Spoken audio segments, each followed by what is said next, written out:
What's up, you guys? Coach Hudson here, and today in this video we're going to talk about proper warm-up and getting your body prepared for the exercises and the workouts that you have in store for the day. So it's very important to warm up. We all know this. Sometimes it might feel good and you're like, oh, I could probably just grab a bar and start building up to my sets, but we know very well that your first one might not feel that great once you actually get to the working percentage, or maybe you're in the workout and the first round takes a while to actually feel good, and then halfway through you're chugging away and you feel a lot better. So it's obviously very important to warm up. It can be anywhere from 5 to 30 minutes based on how you feel for that day. But we're gonna talk about some things that need to be in a proper warm-up to make sure you are feeling good and you're preventing injuries and you're maximizing your workouts every day. So first one is you want to make sure you're warming up muscles and joints for whatever exercises and movements you have in your workout. So if you're doing back squats in the strength portion, it doesn't make much sense to warm up your shoulders, maybe your upper back, maybe a little bit if you have those nagging injuries that kind of hurt to grab a barbell. But for the most part, what's the main muscles used in a back squat? Your glutes, hamstrings, calves.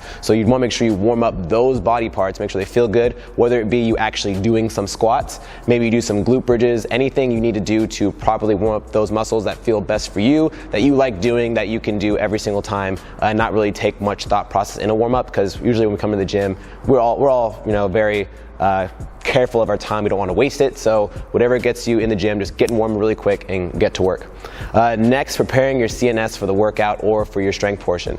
If you are just jumping into whatever you are doing and you're not really spending the time to get your body prepared, you're just doing 2 warm-up sets and you're already at your working weight for the strength portion, then your body's not ready to take a heavy load or exert maximum effort. So you need to make sure that your body, your mind-muscle connection is there and you feel good and the muscles are firing properly when you're doing whatever exercise you're doing.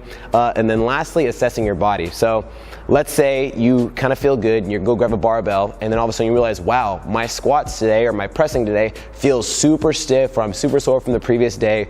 A proper warm-up will get those muscles firing and warmed up that you need to use later on, and you can see, okay, oh yeah, today I do feel pretty good when I do my presses for the warm-up. I should be able to get to my strength pretty quickly. Or man, my triceps are absolutely wrecked. I'm gonna go back and do some more mobility on my triceps. I'm gonna get those a little more TLC before I start to do my workout. So these are the main 3 things that I recommend you guys focus on in your warm-ups. Again, anywhere from 5 up to 30 minutes based on how you feel for the day, to make sure that everything is firing and it feels good and you are not just jumping into anything too soon and wasting those first few reps or rounds of your workout. So make sure these are in there and you guys are gonna feel great for whatever you have in store for the day.